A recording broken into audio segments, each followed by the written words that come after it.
Kale mwena bali kumputoga desktop tubagala nnyo abali ku Still Hope to Age Media Dreams and Visions mwebale kubanga ate mutogoberera kama tukwebaza kubanga oli mulungi tusinze erinnya lyo tugulumiza gwe tuwadde obulamu tukumye kituva nakawezi konna kwale mukama tuyimisa maloboozi gaffe okwongera okugulumiza ate n'okwebaza ebyonna byokoze mu bulamu bwaffe kuva amacapa konna kola leero okuva omwezi ogwatandika paka kati obadde okulwaffe mu Kristo Yesu mwana Katonda omulamu amina. Kale nakola tutunuulire ku amawulire agenda mu maaso abantu bayomba gabakubye embu enchukwe wali essomero erimu mu ggwanga erya UK oba United Kingdom mu Bungereza lisazizaamu ebikujjuko bya Pasika oba Easter ligambye okuva n'olwaleero teri kuddamu kulaba wano ebikujjuko bya Easter era ndowooza ebbaluwa kanjikuteerayo omukugu gw'ebbaluwa gwe bawandiikidde abazadde abategeeza nti ng'essomero lisazeewo teri kuddamu kuza Easter ku ssomero eryo mwekyo bakikoze olw'okwagala nti amadiini amalala oba ensinzi endala nazo bazisseemu ekitiibwa ensinzi endala z'omanyi zonna bwagadde bazisseemu ekitiibwa zo nga tebaziserebuleetinga so ne bagamba Easter bagigaddewo. So amawulire agatambudde era abantu bangi badde bayomba lwaki essomero eryo ligalawo Easter lwaki abazadde bennyini era bayirayo bayombye ku mukuto gwa Facebook ogendako ku page y'essomero ababadde ate bayomba essomero bayita Norwood lya primary oba lya bibiina bino bya wansi secondary. Kakati nze nasanyuse Cynthia against nti oba saagala Easter. Easter abantu bagimalamu amakulu aye ekya nti luno olunaku lwe tukuza wasimanyi buli omwezi obegena beerayo nga 22 zino nnaku zaateebwawo bantu Abaruumi Bwakabaka bw'Abaroma be baatula wansi ne basalawo era buli mwaka be basalawo tegena beerawo olunaku bwe luti egena beerawo olunaku bwe luti ayo okumanya bamanyiira waliwo ne batuteerawo mu Gwokusatu nti ate kakati katugisiza kebeereyoko mu Gwokusatu okitegedde. So Bayibuli yennyini kati wabanga amazuukira Yesu yazuukira mu Gwakuna ate tugolamba ate mu Gwakusatu ate 21 ate 22 so ezo ennaku zaateebwawo Abaruumi kati obuzibu bujjidde nti kati ate abantu basinzizza nnaku ne beerabira Katonda abantu Easter bagikwata bulungi ne Christmas. So bwe tuba twogera ku kufa kwa Kristo n'okuzaalibwa kwe n'okuzuukira kwe kiki ekijja mu bulamu bwe kikyofumiitirizaako obulumi bwayitamu ennaku 3 zeyamala mu ntaana ku lulwo kati abantu amazuukira bo bagalabanga kolaki kugenda kwesanyusa bagenda maloji bagenda mutamiro buli omu agenda gyayagala bali kujjukira ki amazuukira aga Mukama waffe Yesu Kristo.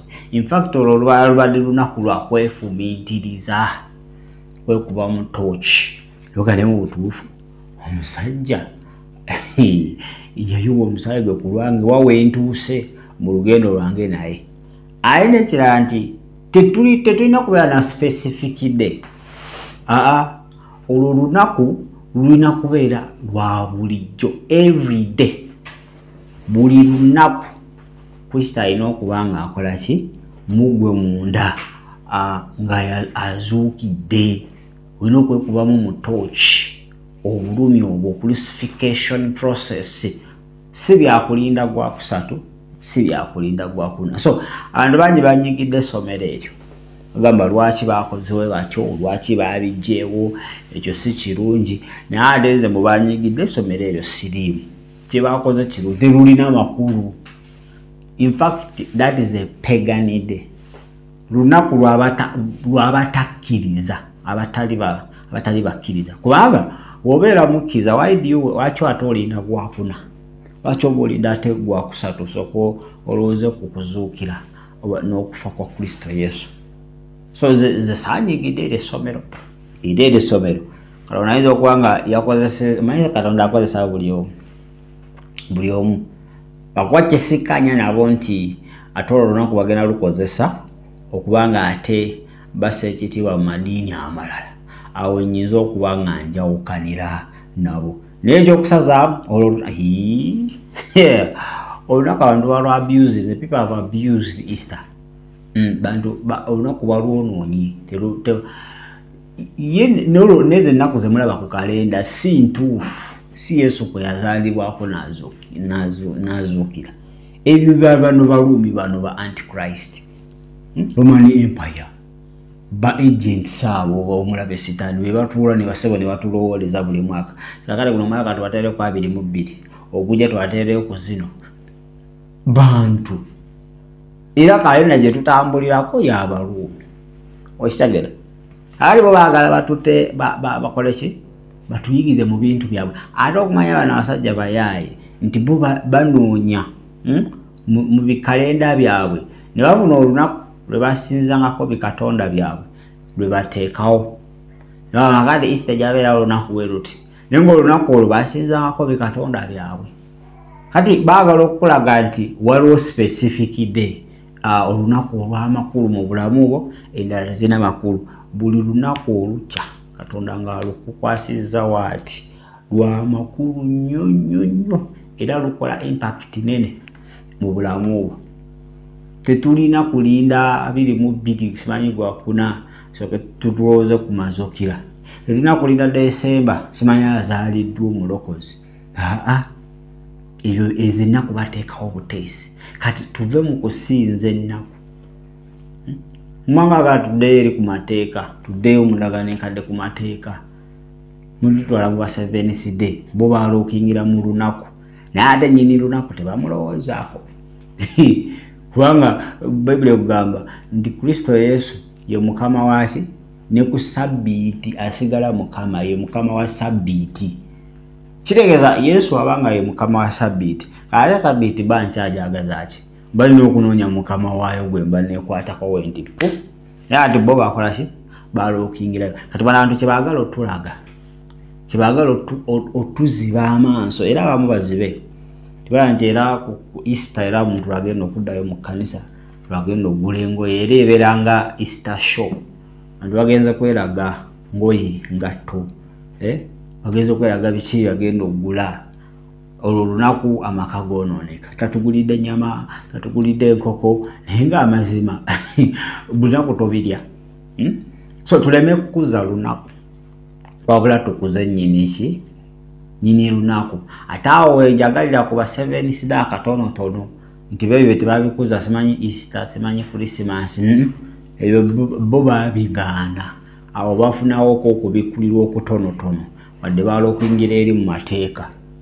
Buli lunaku Mazukira era kukomerwa kwa Kristo mu bulamu buli lunaku. Buli tolina kulinda 22. Kati abalumbye essomero saabategedde be babasinza olunaku be baba ebinyumu ab'ebivu bo baagala genda kucakala wabula abantu balemeddwe okutegeera amakulu agali mu lunaku olwo. Wabula abantu bo bajjamu byabwe nti olunaku kuba kitegeeza kulya, kunywa, kudigida, kucakala, kola biki. Naye ng'olunaku luba lwakwefumiitiriza, lwakwekuba mu tooki buli lunaku. In fact sina Easter, abantu abategedde Kristo abatambudde naye tebakyali ku nnaku ezo. Simanyi Christmas, simanyi Easter. Ebyo babivaako dde, ebyo by'abaana abato abakalokoka n'abaana abali mu nsi. Bangambye nti ezo ennaku ze bateeka ku kalenda zimanyi 22 ezo peganide z'abo abatakkiriza. So Roman Catholic or Roman Empire si erina otutegeerera. Kristo yakomera n'afa ku musalaba kyali kiwedde buli omu alina access gyali, buli omu alina access ku Namulondo ya Katonda. So nze era essomero nalyagadde wadde era waliwo bye bakoze era bitaliiyo naye ate ekyo kye bakoze kirungi. Abantu singa babiggala kubanga tebirina makulu. Ezo ennaku z'abaluwa abantu zibasirwazza bazze ku nnaku ze basiiza Christmas azaaliddwa Easter azuukidde nga we yagamba naye ng'ekyaddala mu bulamu bwa Kristo mu bulamu bwo mwali amazima yakomererwa mugwe omanyi that meaning okubanga yakomererwa kugwe yayiwa omusaayi yavumwa yajolongebwa yaleka obwakabaka bwe okitegeera. Okukomererwa kwa Yesu n'okuzuukira tekitegeeza kulya miceere na nnyama byokka, kiri beyond, kiri about the spiritual life, about relationship. Enkolagana yo buli lunaku etuuseewa ne Katonda. That's the meaning of Easter. That's the meaning of Christmas. Omwana azaaliddwa okyamulina. He's born for your behalf and my behalf. But the question is, akyali mugwe, do you still have the Son of God? Omwana Katonda okyamulina oba nedda?